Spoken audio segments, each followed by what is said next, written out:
Hindi, tanong dyan, Auntie Claire, magkano bayad dyan sa pahayagan na yan para i-cover nila yung balita na yan about kay Vice President Sara Duterte? Naku, kayo talaga dyan sa Malacanang, ha? Talagang sinasalansan nyo tong si Vice President Sara Duterte. Wala siyang linabag na batas doon sa kanyang paghahabili na kung sakaling may mangyari sa kanya. Kung sakaling may mangyari, naku, abogada ka naman. Pambihira talaga tong si Auntie. O, mamaya na natin banatan yan si Auntie Claire. Pasalaano muna natin itong kay Michael Maurilio. Pero bago yan sa like at sa subscribe, masaya na ho tayo yan at sa mga gusto sumali sa ating community, yung join button, nandyan lang ho sa baba. Ayun na nga, yan na nga ho ba sinasabi natin dito sa bansa na to. Kung sino pa yung mga naglalabas ng kabulukan dyan sa Senado, sila pa ho ang nakukulong. Kagaya na lamang ho nang nangyari na to kay alias Rene. Ito kasi si Senator Risa Hontiveros eh. Ang problema kasi kay Senator Risa Hontiveros, kaya din nyo ho papansin, ngayong mga panahon na to, hindi na ho siya masyadong nagsasagot dyan sa mga patutsada sa kanya. Kasi marami, yan ho ang track record niya eh. Kumbaga, nang sasalansan ho talaga siya ng mga witness dyan sa mga committee na yan. Kailan nyo ho siya nakitang nagbida-bida sa mga committee ngayon sa Senado? Wala na. Kasi sira na ho ang credibility ng ali na yan. Ito, arrest warrant laban kay Maurilio. Papalakpak ka, pambira talaga. Oo naman, para naman hindi nakakaya itong si Risa Hontiveros, di ba? Kailangan ng DOJ, sasalansan para labasan ng warrant itong si alias Rene o Michael Maurilio. Naglabas ng arrest warrant ang Pasay City Regional Trial Court Branch 111 laban kay Senate witness na si Michael Maurilio alias Rene. Base sa ilinabas na dokumento ni Sen Risa Hontiveros, pambihira. Anong mga dokumento? Anong mga dokumento? Madali lang hong gumawa ng dokumento, yung mga screenshot na kung saan itong si alias Maurilio ang unang nakipag-ugnayan sa kanila at willing na magbigay ng mga testimonya. Pambihira, madali lang hong gawin yan. Ang mga na yan, ang mga screenshot ni Risa. Wala akong bilang yan. Wala naman CCTV footage eh. Kung sana may CCTV footage kagaya nitong si Congressman Lian Libiste. Sabagay, iba kasing kumbaga apple to orange kung pagkukumpara natin eh. Yung mga ilalabas na screenshot nitong si Congressman Libiste, involved dito malalaking tao. Tsaka ang hinahabol dito, mga mastermind talaga. Ang kumukonekta na kung saan conversation, galing kay Marcos Jr. at dito kay Bersamin. Ibang usapan dito kay Maurilio, di ba? Ayun kay Maurilio, lang naman yan eh, bayarang 500,000 piso. Pagka medyo sinwerte-swerte, pag naisabit niya itong si BP Sara at itong si dating Pangulong Rodrigo Duterte, di ba? Pero ito hong kay Maurilio, lang naman yan.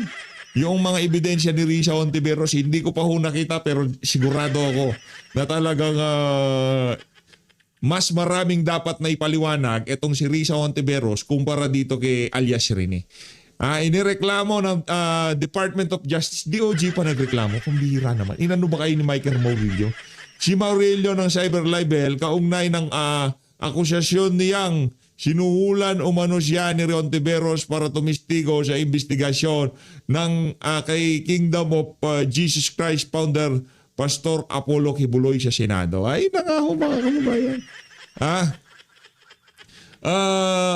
Lang naman pala, itinakda na 10,000 pesos ang piyansa para kay Maurilio. Ay, pag gusto lang siyang paltangin. Pagka nalulutang, Maurilio, anak na to kapag lumutang ka na, yayariin ka ng mga yan. Lalo na si Risa Hontiveros, balak pa na maging presidente niyan. Pero hindi na ho mag-iimbestiga si Risa ulit. Sigurado ho yan mga kababayan. Kasi ngayon palang tostado na siya eh.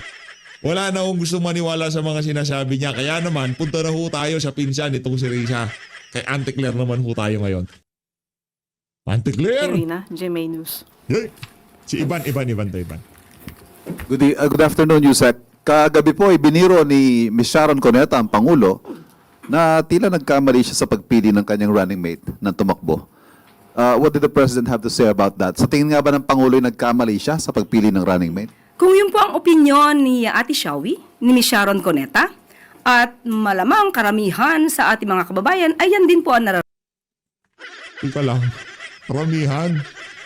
Ang nagkamali si VP Sara. Kahit dahil hindi si Marcos Jr. ang pumili. Siya ang pinili. nararamdaman. So, opinion po yun ni Ms. Sharon Cuneta at nakita po natin na napangiti lamang ang ating Pangulo. At wala ho siyang binanggit na anuman pag-agree or pag-disagree doon sa statement na yon. Wala po. Nagandahan lamang po siya sa awiting bituing, walang ningning. Salamat po. Sunod na tanong mula kay Christian Yusores, DZMM. Yusek, may we ask for the palace reaction on the alleged text messages between the President and Nako, former Undersecretary ayun na. Adrian Bersamin indicating Ayun na. that the President has knowledge on the alleged kickbacks received by high-ranking officials sa flood control projects. Actually, ang House of Representatives ay ginawa na po nila ang kanilang mandato. Sumunod sa proseso. Yun. Ginamit pa ho ngayon yung impeachment para absueltuhin itong si Marcos Jr. Anong umusumunod sa proseso? Wala silang pinag-usapan. At natapos po ang usapin na sinasabing wala pong anumang basihan. Sa ngayon po, ang anumang pinapahid na issue ng korupsyon sa Pangulo ay ating pong pinasisinungalingan. Nakatuon po Tama ngayon ang naman yan. Pangulo sa pagtatrabaho para paunlarin ang ating bansa. In fairness, trabaho naman talaga ng PCO yan na imbis na ilabas yung mga nagagawa ng administrasyon, pabanguhin ang pangalan ng kung sino man nasa Malacanang. Yung panahon ni Tatay Digong, di ginamit dyan sa ganyan na, yung PCO na yan, hindi ginamit sa mga ganyang klaseng gawain. Nung panahon ni Tatay Digong, yung PCO na yan, talagang sinasagot nila yung mga mabibigat na tanong ng mga sambay ng Pilipino sa mga polisiya ng administrasyon. Dito, sa loob ng 4 na taon, wala ko silang ginawa kundi dumipensa, pasinungalingan. Wala ko silang accomplishment maliban dito sa mga bagong damit ni Auntie Claire. Ang anumang paninira ng walang anumang basihan ay hindi dapat nagamit or magamit na armas para pahinain ang tiwala ng taong bayan sa ating gobyerno. One follow-up lang, ma'am. Some congressmen po are urging the Blue Ribbon Committee in the Senate to investigate the said allegation. And even si Congressman Leviste po, sabi niya, he has more evidences to prove that the President was aware of the kickbacks. Your comment po. Opinion nila yon. Follow-up question mula Hindi opinion, ebidensya yon, ante. Hinay-hinay ka, iba yung opinion. Ang opinion, ang pagka sinabi mo sa tingin ko talagang may kinalaman si dating Pangulong itong si Marcos Jr. dito sa issue ng maanomalyang flood control, di ba? Yung opinion mo yun, yun ang opinion. Pero pagka sinabi na meron kami mga ebidensya na magdidiin kay Marcos Jr. dito sa issue ng mga maanomalyang flood control, ibang usapan yun. Ikaw talaga, ante, abogado ka pa. kay Ivan Mayrina, GMA. Iban tayo ulit, Iban. Yusek, mga appointees po ng Pangulo, itong pinangalanan si Undersecretary Adrian Bersamin na apo sa pamangkin din ng dating Executive Secretary. Doesn't the President see it fit na sabihan po itong mga dati niya appointee na magsalita at sila mismo ang magpasinungaling sa mga akusasyong ito? Hindi po natin po mapipilit kung sino man ang gusto magsalita at ayaw magsalita. Basta po ang Pangulo, isinususog niya po ang accountability at transparency. Follow-up question mula kay Chona Yu. Yusek, can the palace categorically deny that there is no such communication na palitan ng communication between the President and Yusek Bersamin? Nakita niyo na po ba yung communication? Sinasabi niya pong na nandito na yung pera and then Nakita niyo na po President ba? replied. Nakita niyo na po ba? Sa mga balita po, sinabi po na So, wala pa rin po kami nakita. Ganda ng ngiti ni Auntie Claire. Ngiti ngayon, iyak later. Okay lang naman yan, Auntie Claire. Ano ka lang naman dyan wag ko natin paakitin sa ulo yung pwesto sa pamahalaan. Dahil tayo lumilipas lang. Yung mga kayabang at kahambugan, tanggalin natin yan. Diba? Kahit siya totoong buhay, masyadong mayabang. Pagka binagsak ka ng Diyos ng tadhana, nakakahiya na naman, di ba? Kaya ano ka lang, low-key, di ba? Kalmalicious lang ba? Kalmalicious lang, di ba? So, sorry, is that a challenge to those who are claiming that there are such communications to show them? Paano po natin mabibigyan ng katamang kasagutan, matalinong kasagutan, kung wala naman po pa tayong nakikita? Follow-up question mula kay Evelyn Quiroz, Filipino Mirror. Good afternoon, Yusek. Bali, Hindi po magpapaimbestiga wala pong magiging aksyon ang Pangulo kasi po napakabigat po ng akusasyon na ito. Wala po ba siyang gagawing pag-iimbestiga or wala pong hakbang na gagawin? Even before, wala pa po itong issue na ito. Ang sinabi po ng Pangulo, moving forward po ang administrasyon para po sa usaping pang-ekonomiya. At kung ano man po ang dapat namin imbestigahan, yan po ay ibinibigay na po sa kamay ng Ombudsman, DOJ at ng ICI. Follow-up lang po, Yusek. So may balita rin po na may affidavit na ginawa si Yusek Bersamin. Handa po ba ang palasyo na sagutin ito sa takdang panahon? Hindi po tayo makakapagbigay muli ng anumang categorical na answer dyan hanggat wala pa po tayo nakikitang anuman. Thank you. Sunod na tanong mula kay Rafi Ayeng, Daily Tribune. Good afternoon, Yusek. Ma'am, the Social Weather Station's 2025 fourth quarter survey showed that 54% of respondents were satisfied with VP Sara's performance, Aray while the ko. President has only 40. A survey done 24 to 30 November Aray ko. 2025. Reaction po ng Malacanang. And naniniwala po ba kayo sa resulta gayong lagi namang wala ang Vice Presidente? Ikaw nagsabi niya. Grabe naman itong reporter na to. Naniniwala po ba kayo sa survey dahil baka malaki bayad sa kanya? Baka malakas siyang lumamon dyan sa buffet sa Malacanang. Kaya siguro ganun siya bumanat.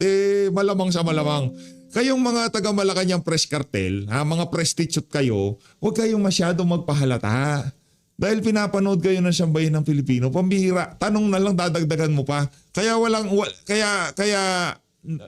Kaya ang tingin ng sambahin ng Pilipino, yung mainstream media na yan, napakabasura dahil sa mga ganyang klaseng tanong ng mga taga-mainstream media. Dahil pagka ba laging wala, ibig sabihin, hindi na nagtatrabaho. Anong dahilan, bakit lagi siyang wala? Tanungin nga kita, brad, dali ka rito, tapos sabay batok ko sa'yo. Langya ka, halika dito, tatanungin kita, tapos babatukan kita na malakas. Bakit siya lagi wala? Tanungin kita. Yan, na laging wala ang Vice Presidente. So, kung ang susunod mong katanungan sa nagbumula ang rating na to, hinahanap din po namin. Wow. Dahil kahit ano po maging numero dyan, ang katotohanan na ang Pangulo ang siya nagtatrabaho at ang ilan ay nagbabakasyon lamang ay hindi po maaaring pasinungalingan. Anong trabaho? Trabaho na nakahawi ng pera ng sambayanan? Anak ng tawa, sabi mo sa kanya, huwag na siya magtrabaho. Baka sa susunod na magtrabaho siya, wala na talaga. Pati makain ng mga ordinaryong Pilipino, pampagamot, wala na lahat. Anak ng tawa, sa pagtatrabaho niya, lumobo ang utang na sambayan ng Pilipino. Nagkanda-endot-endot ang mga infrastruktura sa ating bansa sa pagtatrabaho. Sabihin mo, huwag na siya magtrabaho. Okay lang, huwag na siya magtrabaho, sabihin mo. Ano naman. So sana po ang mga survey ratings na to ay hindi magsilbing paglilinlang sa katotohanan kung sino ba talaga ang nagtatrabaho at sino ang hindi. Wow, pala ka dyan.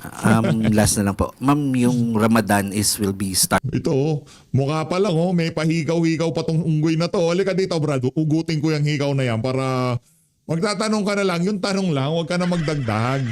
Masyado ka naman laplapan ng tanungan dyan kay Antekler di ba? Huwag ganyan. Ang baboy ng mga tanong mo, kuyang. Ayusin mo. Pag nakita kita sa personal, nakanantaw ka, iilayin ko yung mga hikaw-hikaw mo na yan.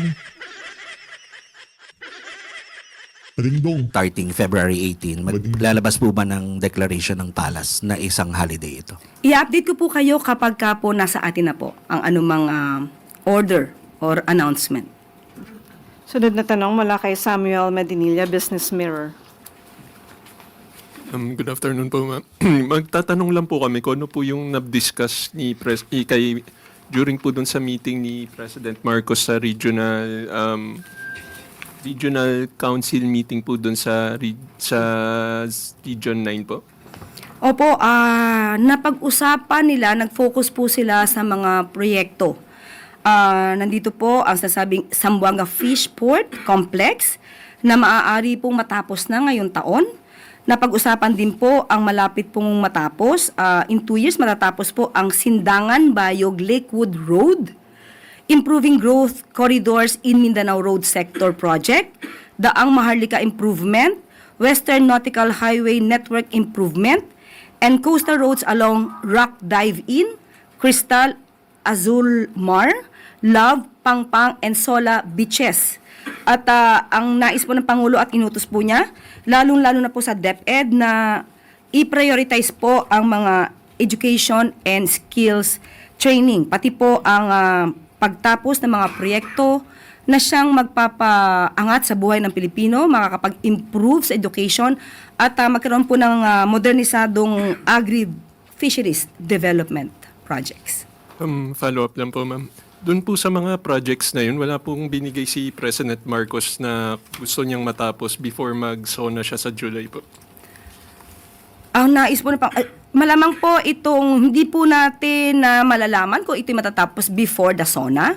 Pero yung pong binanggit ko po kanina na Zamboanga Fishport Complex ay matatapos po ngayong taon. Thank you po. Thank you. Sunod na tanong mula kay Ano na naman kayang ibibida nitong si Marcos Jr. sa kanyang SONA? Ano na naman ba kayang sasabihin nito? Mahiya na naman kayo, anak ng toka? Ano na naman sasabihin niyang mahiya naman kayo? Sa tingin niyo mga kababayan, ako excited ako sa SONA niya. Ano re-report niya? Napakulong na niya yung mga mastermind sa mga maanumalyang flood control. Ang tanong ng ating mga kababayan, bakit nasa laya ka pa kung yun ang sasabihin niya? kay Ann Soberano, Bombo Radyo.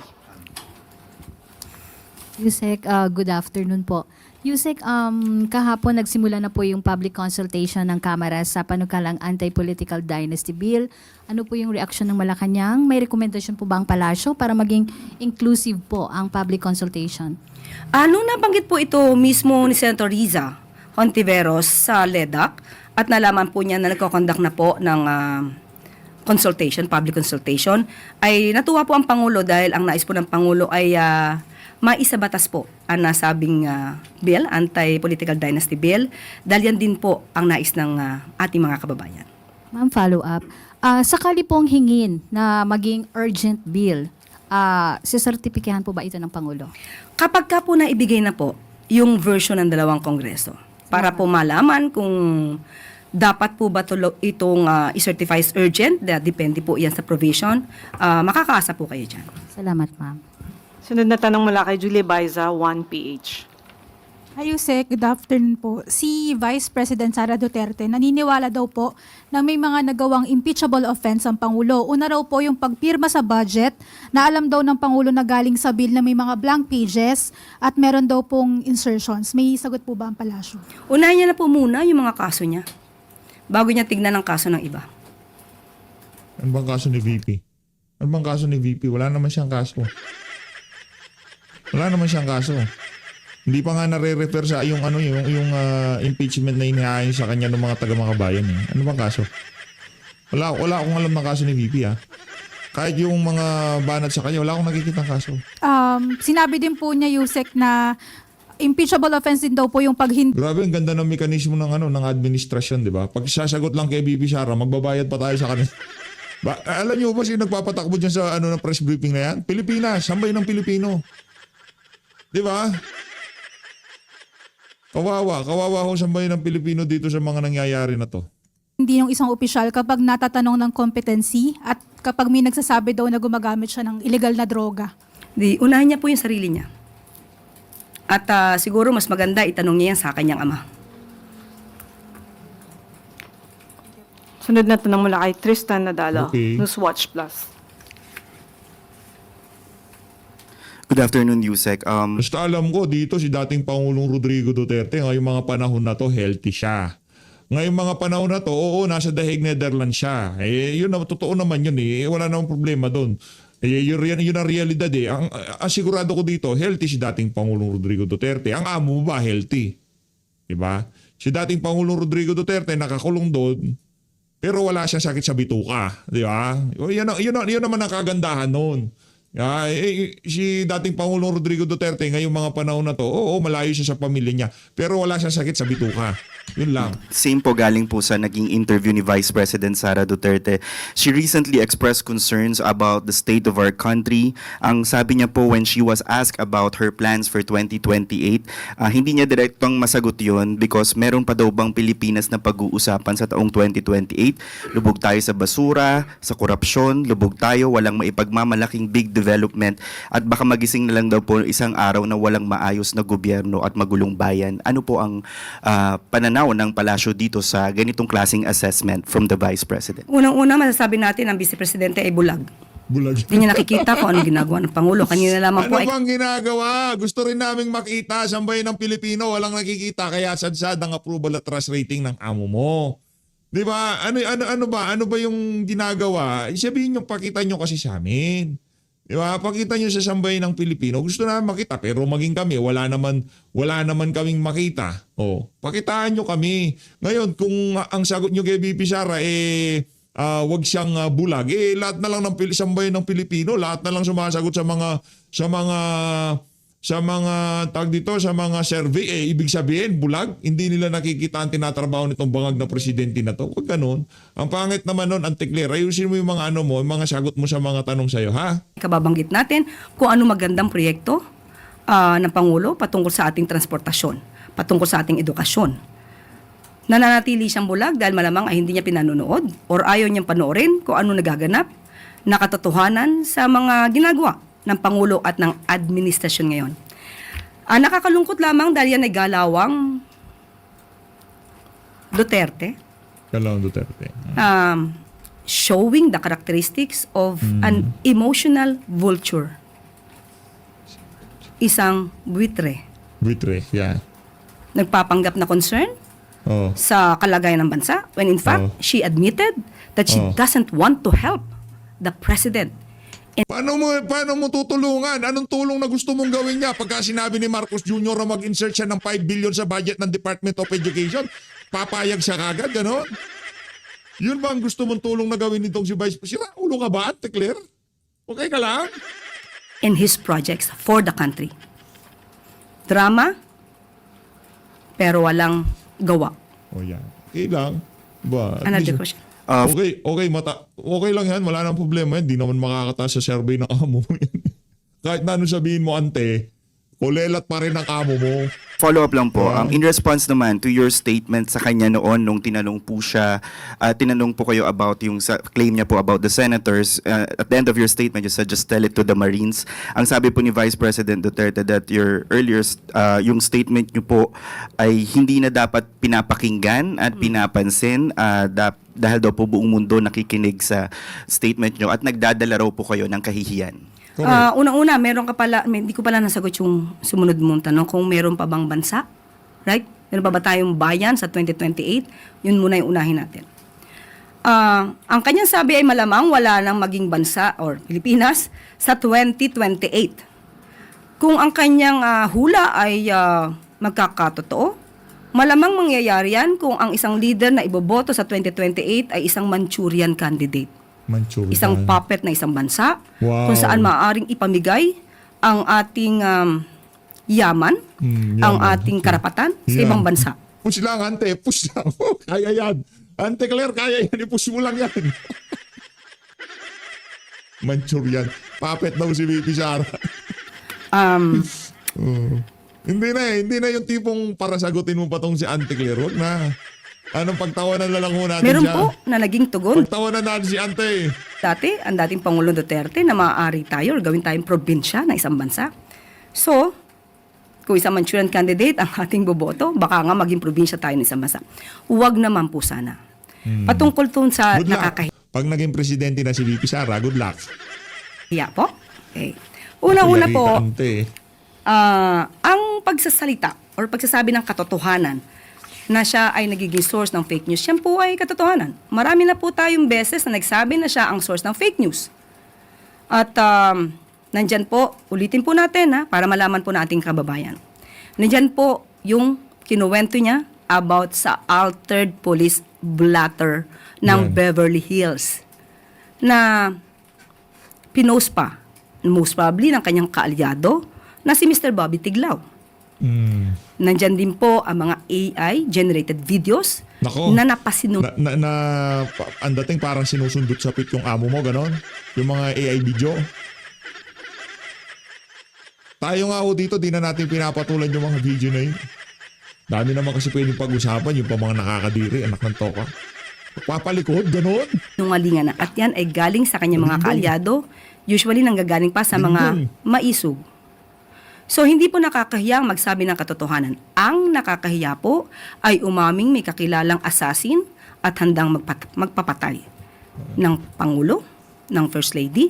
Hanggang kailan ba magiging Pangulo yan? After 6 years, yes, actually, VP, wag na. Kung sakali man, wala naman sigurong gugurgur sa'yo. Sa tingin ko naman, di ka naman magugurgur, no?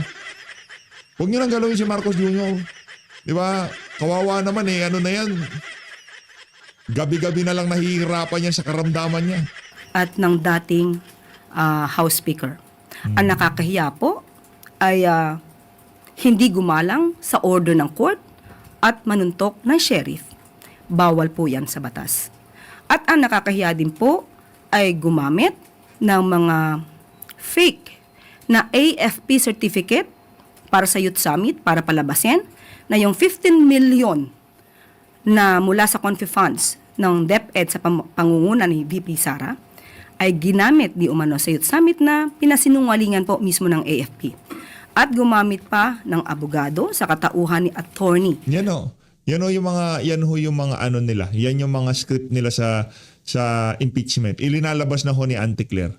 'Di ba yung mga faking mga certificate. Fake certificate. Urur. Ha? Hindi na pala natin. Tawanan na lang natin si Auntie Claire.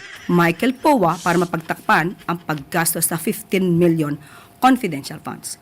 Yan po ang nakakaya. At ang isa pa po, sabi po niya ay nakakaya tayo sa Hindi internationally. Mas nakakahiya po yata ito. Yan. Dahil ito mismo ay na-news. At nandyan pa po ang kanyang mukha. Anong nakalagay dyan, Auntie Claire? Philippine VP death threat against President, a security matter official says. Kung saan Yan ipinakita ba yun? dito. Oh.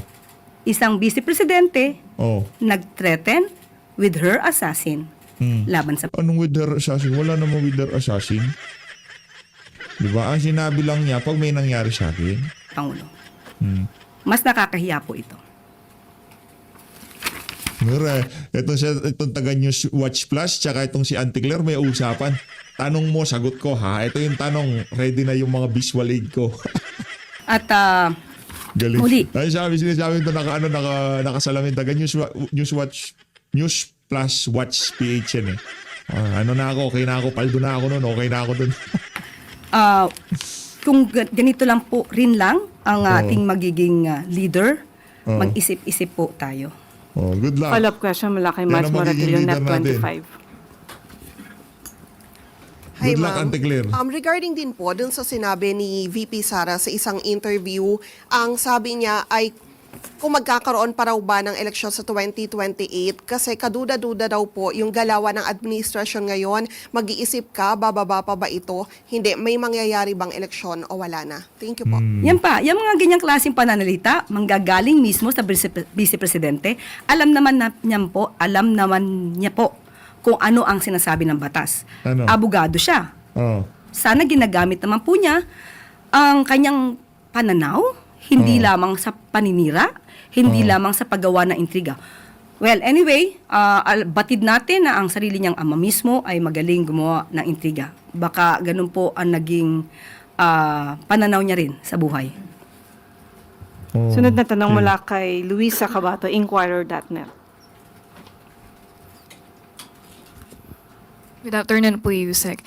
Tinawag po ni Senator Padilla ang mga kabataan na weak sa isang Senate hearing Isa pa nitong yung issue na Miyerkules. yan. He also compared them sa mga Isa pa yung issue na yan. Weak ko talaga. Sa totoo lang, mga mahihinang nila lang. Yung mga kabataan ngayon, kaya yung gentle parenting na yan, nakakatawa, walang anong nangyayari dyan. Di ba? Makanti mo lang ng konti, mga iyakin. Hindi, pagka umiyak ka, wala namang mag-ano siya, tatawanan ka pa eh. Ngayon, pagka umiyak, dapat mga kabataan noon na hindi daw iyakin at hindi rin daw uso yung salitang depression noon. And isa sa mga Anong depression noon? Walang ganong salita noon. Walang depression noon. Walang mga ganong klaseng salita noong mga panahon na yon. factor dito ay yung paggamit daw po ng social media. Ano po yung komento ng Palace tungkol dito sa statement niyo? Alam mo, ang opinion po ay hindi naman po natin dapat pang bigyan ng anumang tugon.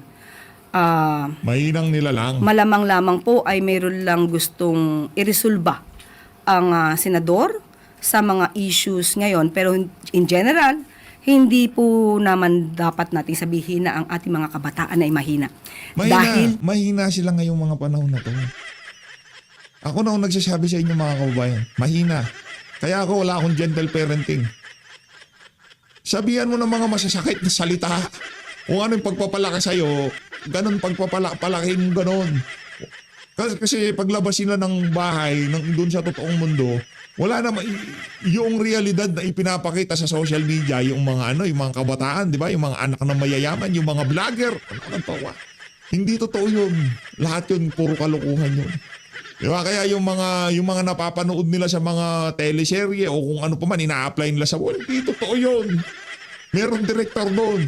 Paglabas mo sa totoong buhay, wala nang director. Yung tipong ibinibaby, di ba? Yung pag sila nang mali, sila pakakampihan.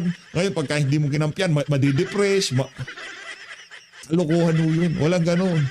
Dati, pagka ikaw ay nagsumbong, unang itatanong sa'yo, pagka dati ikaw umiiyak, unang itatanong sa'yo ng magulang mo, ano na naman bang ginawa mong kalokohan?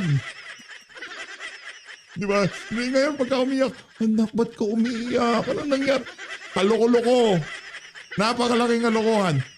Nung alam ko nung bata ko, pagka umiiyak ka, ang unang itatanong sa'yo, hindi pa ba tatanong kung anong masakit mo? Ang unang itatanong sa'yo, ano na naman ginawa mong kalokohan? Ba't ka umiiyak? Diba? Hindi ka man lamang concerned sa feelings ko, ba't ako umiiyak? Hindi! Anong ginawa mong kalokohan? Ano na naman ginawa mo? Nakipag-away ka na naman. Ano na naman yan? Diba?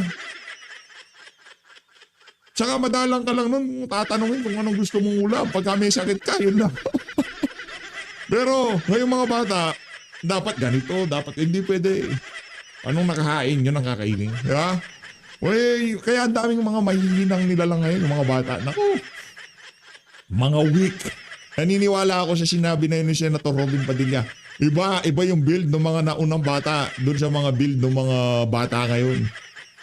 Diba? Yung kung ano-ano mga napapanood sa social media. Kayo mga bata ha, lahat ng napapanood nyo dyan sa mga vlogging na hindi totoo yan.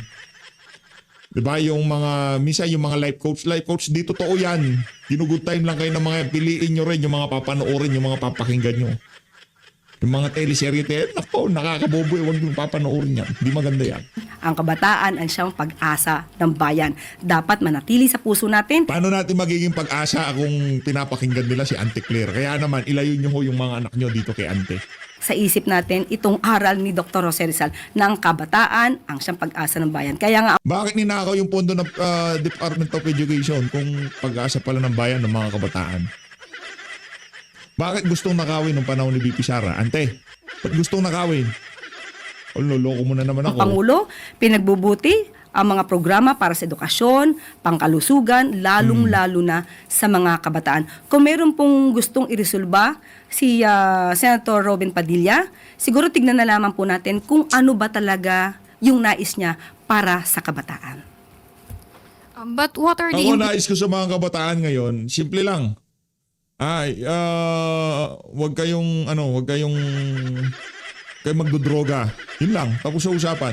Okay na, medyo sensitive kayo, medyo iyakin kayo. Basta wag kayong magdodroga. Okay?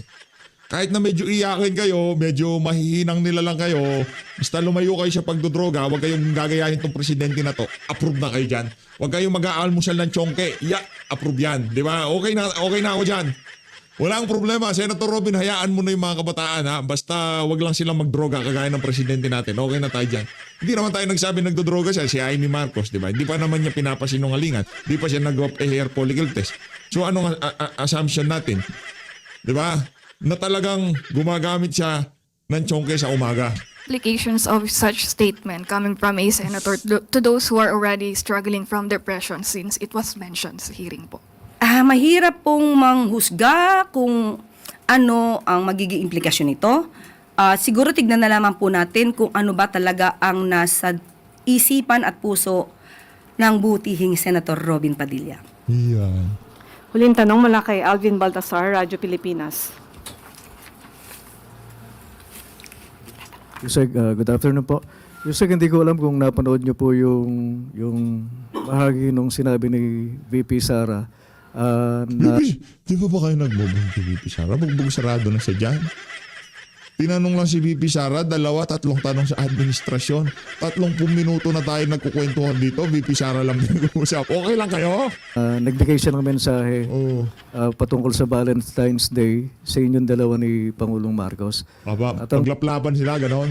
Yak. bahagi po ng message niya, magkatuluyan daw sana kayo ng Pangulo. Reaksyon po ninyo at meron po ba kayong Valentine message din sa kanya? Napanood ko po yan. Dahil sa isang Paglaplapan daw kayo.